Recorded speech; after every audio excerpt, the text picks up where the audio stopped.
Hello, my name is Piero Miceli and I'm an environment artist and generalist at Pop Paper City.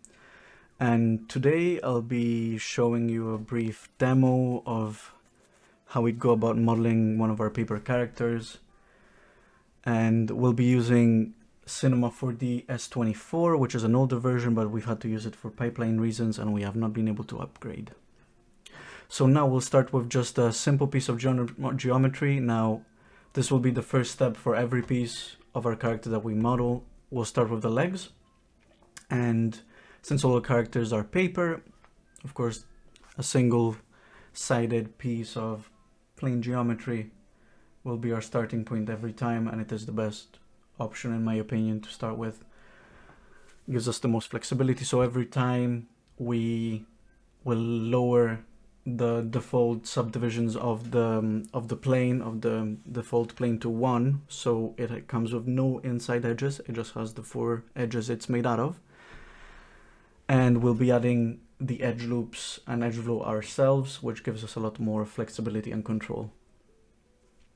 So now, starting with the foot, we use the shortcut KL to add an edge with the edge loop tool. And then if we select an edge and hold Control and drag it wherever, it will get extruded, like you can see here, and this will be basically the starting point of the leg for our character.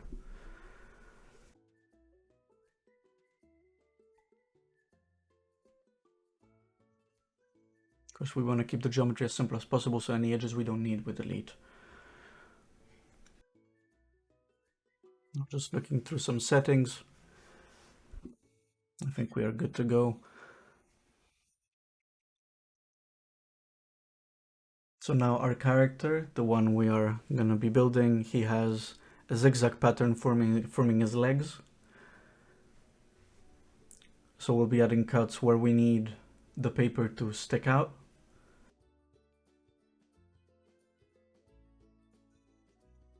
We don't need these to be super regular because, of course, we want this to look a bit more natural and more man-made. So we select every other edge, push them forward, and we get the zigzag pattern here. Our character has sort of springy legs, so to support that notion, that's how we modeled them. Now we want to push them down a bit, so we're going to use soft selection, which is a great sort of method to edit pieces of geometry in a more intuitive and without having to select every edge and move it down. This will allow us to have a sort of influence over multiple edges at once, but by just selecting one edge, as you can see here. Now we can disable it to do smaller tweaks.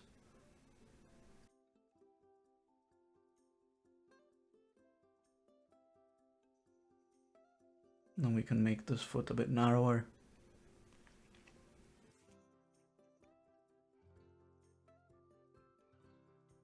And add a few extra cuts where we need them, just to match whatever we're trying to model. We can of course push the shape, the zigzag shape, a bit more, just so it's easier to read it. It's more readable. And we can add a bit of variation to these folds here.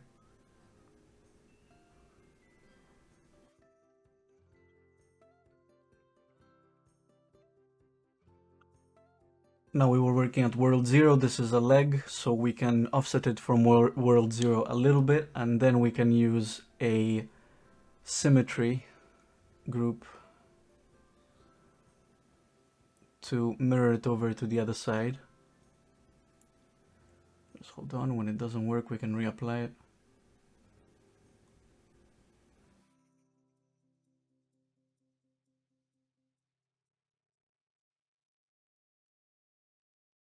Now by holding left mouse click and clicking on these icons at the top, it will pop up. It's not showing in the recording, but it will pop up with extra operations such as the symmetry, and then we can just hover over that and select it, and it will load in into our object manager on the right side. So now we've generated another plane again. We're starting with the same settings for this default plane, so we're getting rid of all of the subdivisions. We're working with a four-sided plane exclusively, and we're going to be building the body, which is the second step of this. We start with the legs, and now we can start blocking out the body. We add a cut in the middle, and we're going to work at as low a polygon count as we can. This is just to keep every manipulation and tweak as simple as possible. And in fact, we're going to be moving these edges up. The body of this character is made out of a loop of paper, so you'll see later the subdivision that we're going to be adding to this subdivision node. It's going to do a lot of the work for us. For now, we're just extruding and keeping this as low poly as possible.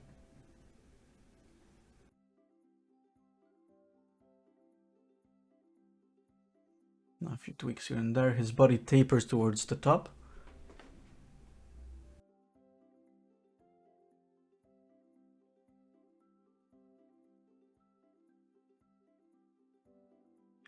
We can also add a bit of an extrusion for his neck.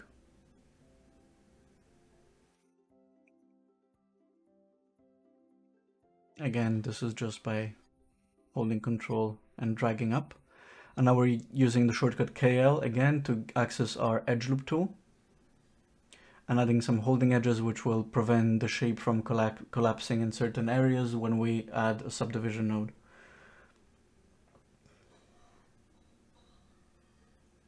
Now when we subdivide, you'll notice the body will detach from the legs a little bit. This is because of the interpolation, right? So we can tweak this later. And of course we need to remember to add all our holding edges.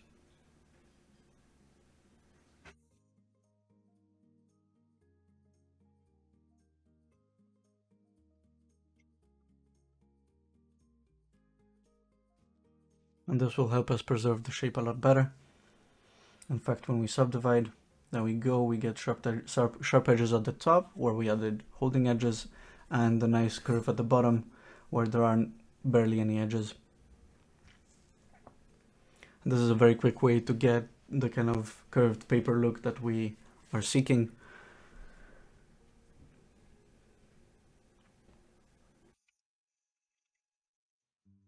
And now we can shortly move on to the face and head. Again, we'll be starting with a simple plane every time. Just a simple piece of geometry. This is the most flexible way to start. Rotate it 90 degrees. We can type it into the box for rotation.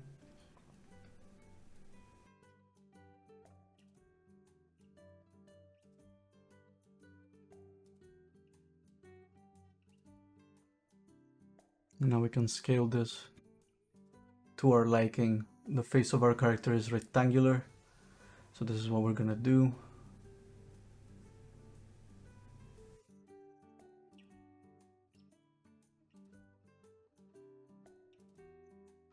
Now there are two layers to our character's head, the face and then the head itself. These are both comprised of flat pieces of geometry. So we hold control again, just like we did with the edges. If you hold control on a selected object and drag it, it will create it will duplicate that object like we did here with the plane. And we can position them in front of the neck and scale it up a bit. We scale up the back plane because it is a bit larger than the face, which is the plane in the front.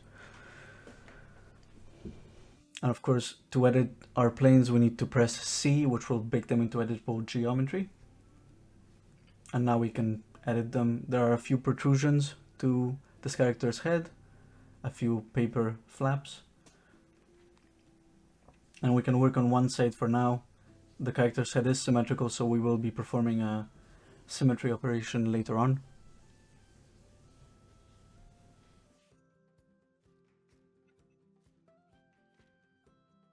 And right here I press UL, which is the shortcut to access the loop selection tool, which we're using here to delete a loop and then delete the left side of his head, because in fact we will be mirroring it later. And here we see they are overlapping slightly, but we can tweak that, of course. We can just delete the central face here, which will leave a gap that we will bridge later on. This is not something we are concerned with right now. We're just interested in getting some holding edges and more cuts on his head flaps. I'm gonna tweak the shape a bit.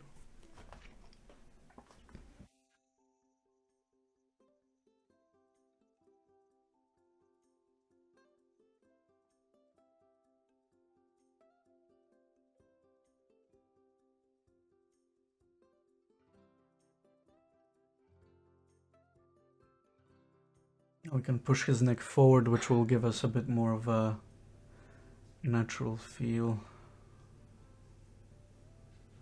by using the rectangle selection tool, which again you can access by clicking on that icon on the top left. If it's not there already, you can hold left click and it will show all the other options for selection there, and you can select the rectangle selection or whatever other tool you need that is specifically selection related. You notice any button that does that has a little gray triangle on the bottom right.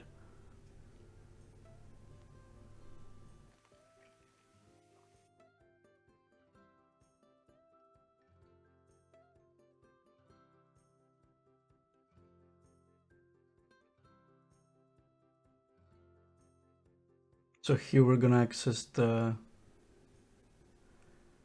center axis tool, which will not show up in the recording, but you can access it by going mesh, axis, and axis center. And now that our pivot is centered to these pieces of geometry, we can more easily move them about. We can go into edge mode and then press KL, which is the shortcut to the edge loop tool, which will allow us to add cuts where we need to. Pardon me. And we can add a few holding edges here where the fold is happening, and a few holding edges top and bottom and side.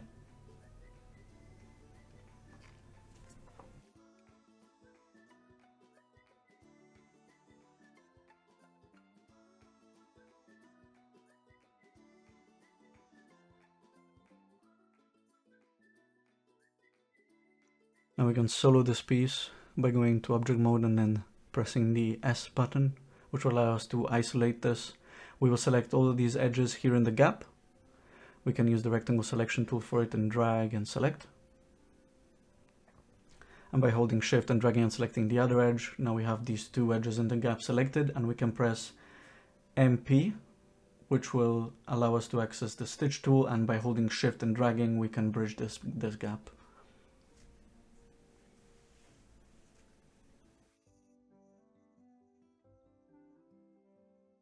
Now we can delete this group that we don't need anymore. And add a subdivision, which will allow us to kind of preview how this will look. And of course, everything is gray for now.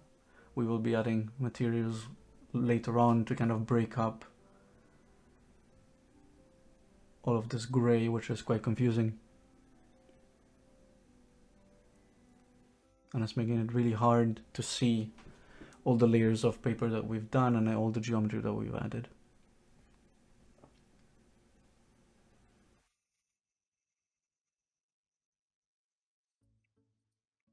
So now we took off the subdivision and we will be extruding a last piece of geometry from the head. Again, same process. We select the edges we need, and by control and dragging that piece of geometry upwards, it will extrude the edge and allow us to add additional geometry to the head. Now this flap is a little bit offset from the center.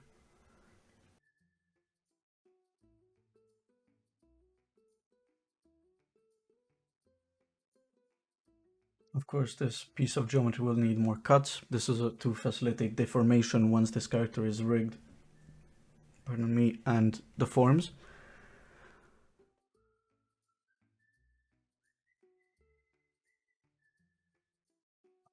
So now we can select these faces to move them back. We need to make sure we're selecting the faces we need exclusively. So these two.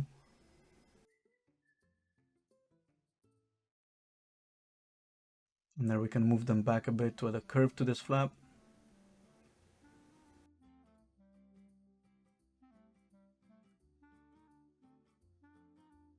And we can move it back a bit further.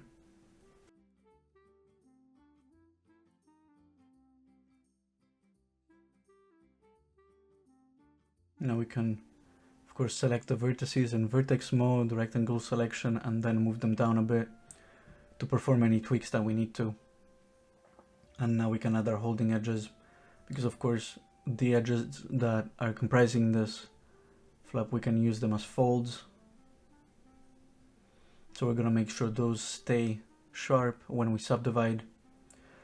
And then we want to add cuts in between these segments to make sure there's enough geometry to work with for deformation and rigging purposes.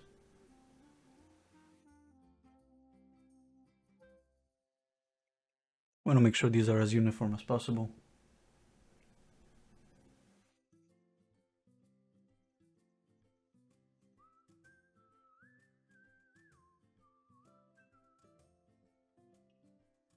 And this should do it.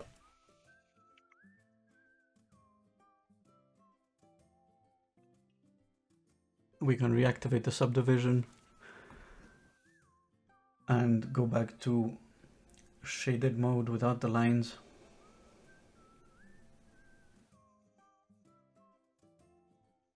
Now you can see it's very hard to see where all the geometry is. We're just performing a few tweaks here and there.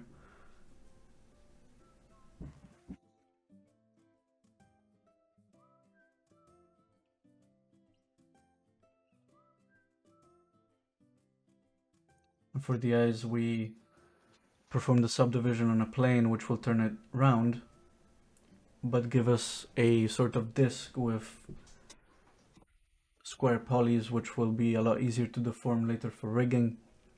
That's what we want to work with most of the time, is quad polys.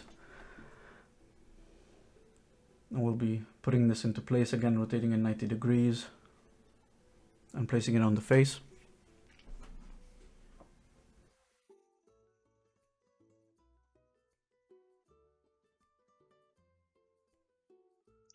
And we can control drag it. Now our character has asymmetrical eyes. One eye is a bit smaller.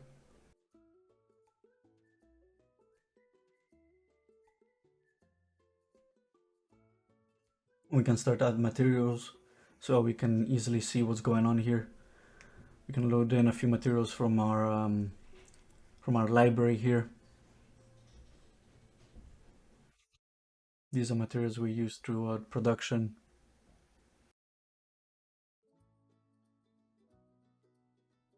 I believe the legs are brown.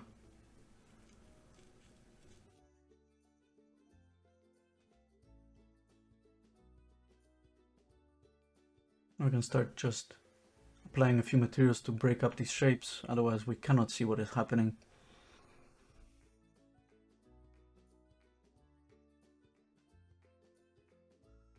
So the eyes in our show are made out of two pieces of geometry. We got the white of the eye and then the pupil, which is black. We'll be working on that now. So we can control drag and duplicate this disc here. Make it a bit smaller to form the pupil. And of course the pupils in our style have a little bit of a cutout in them, which we'll be working on right now.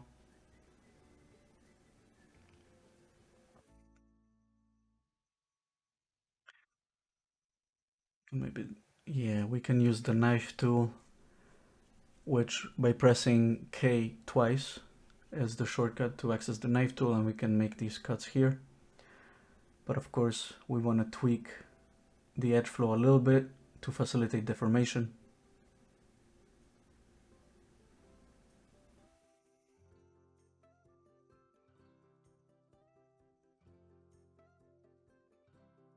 And you saw there we use the stitch tool as well to stitch those 2 points together down in the corner. And then we're just tweaking the vertices a bit and adding a few extra cuts to hold the corner of our cutout.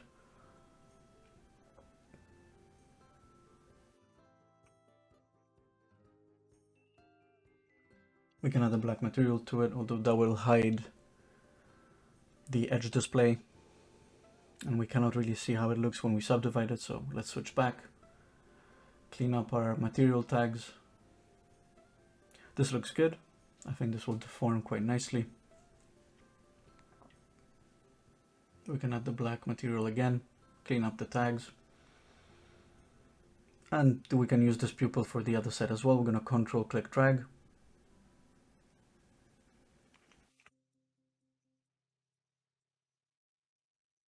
And of course, make the other eye a bit larger.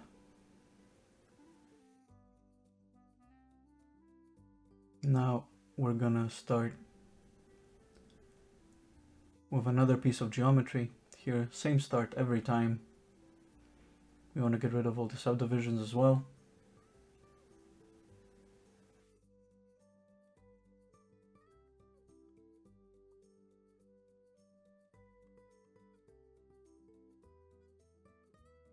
We're going to be working on the smile here, the mouth, and we're going to model in a smile. However, for rigging purposes, modeling it in a neutral position would be more optimal. But for the purposes of this tutorial, we'll be modeling in a smile. So a few cuts here. We're working as low poly as possible. This is easier to tweak and the subdivision will do most of the job for us. This looks like a smile. Let's see how it looks subdivided.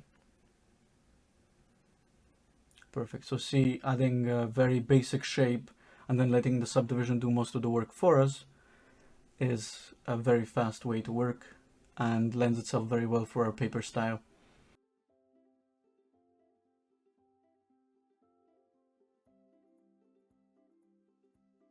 Now we can rotate this 90 degrees, of course. We will be lining it up on the face. There it is. It's quite large now. We can scale it down.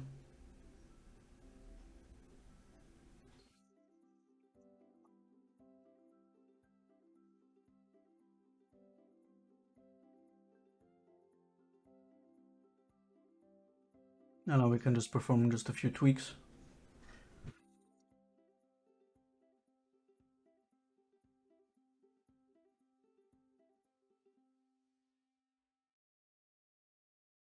Now again, we're starting with the arms now.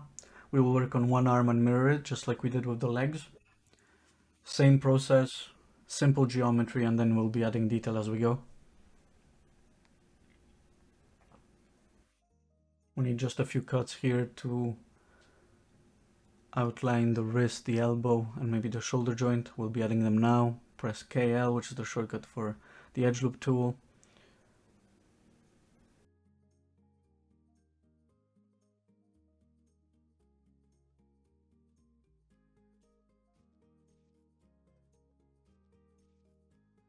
So now I'll be just tweaking the shape of his arm. We want perhaps the wrist to be a bit more indented so it reads as a wrist.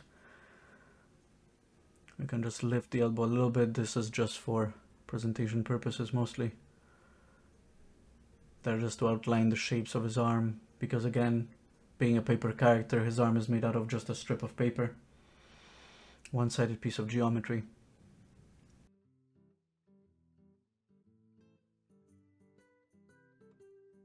Now we can add some holding edges now,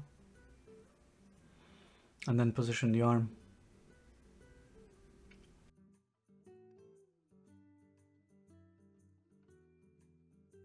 Now to position the arm more efficiently, we can press L, which will allow us to toggle the edit pivot mode. And this will allow us to change the pivot of this piece of geometry we're working here with now. And of course we can press L again to validate the new pivot, and we start moving it into place.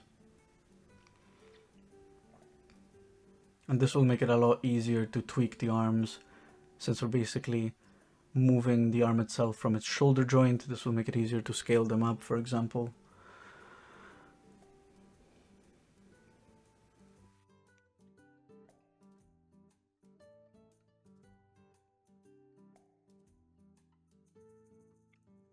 Now we can just use the soft selection to rotate the arms down, of course, to give our character more of a natural pose.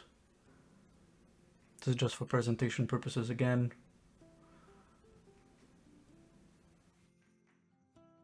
We can use the soft selection of the select tool, and we can tweak the settings a little bit, for example, changing the fall off and tweaking the radius a bit. We want to change the fall off to dome, which will allow us a bit of a softer fall off, which makes this whole adjustment process a lot easier.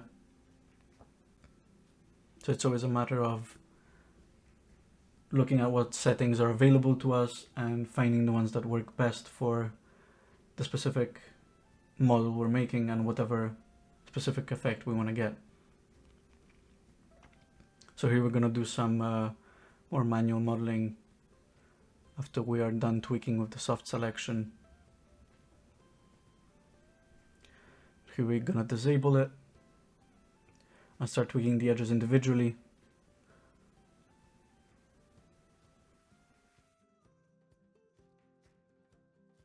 I'm putting them in place.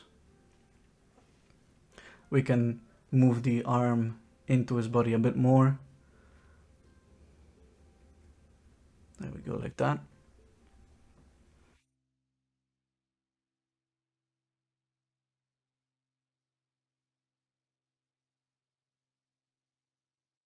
And we can add some holding edges now that will hold, for example, the folds we want to outline.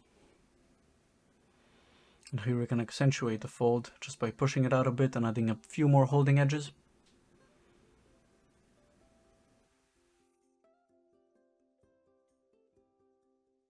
Like so. Again, we're still working very low poly.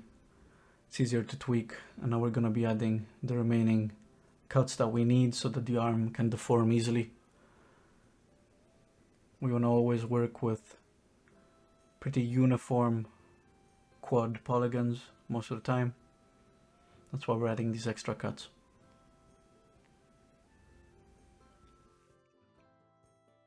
We can check how this looks. And first, of course, mirror it over to the other side. Now the arms look a bit too small. We can tweak that. And this is why we put the pivot where it is. It makes it scaling up the arms so much easier. If it was somewhere else, the arm would move where we don't want it to. But since the pivot is in the shoulder joint, this makes our life a lot easier. Now, the center of mass is a bit off. We want to tweak that by maybe moving his legs back a little bit. We can, of course, reattach them to his body after tweaking. And we can move his foot back as well, because we need the character to look like he's able to hold his balance and stand. So, of course, making sure the center of mass doesn't look off is very important. This looks a lot more natural.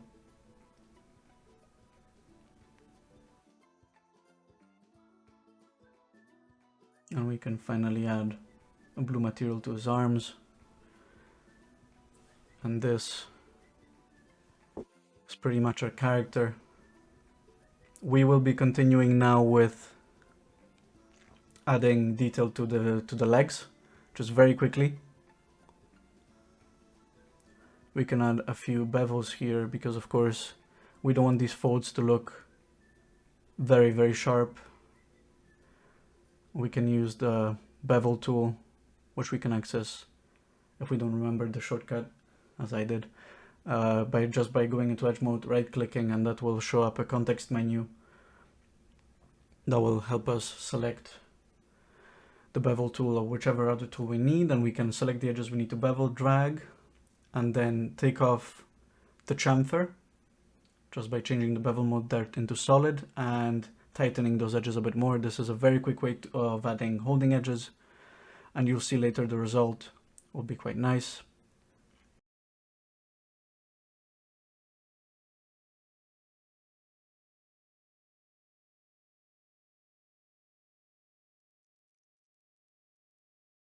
Now we can add the subdivide, and you see it's a lot softer, feels a little bit more natural, and I think this is it. this will conclude this tutorial.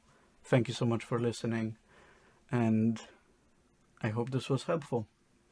Bye bye.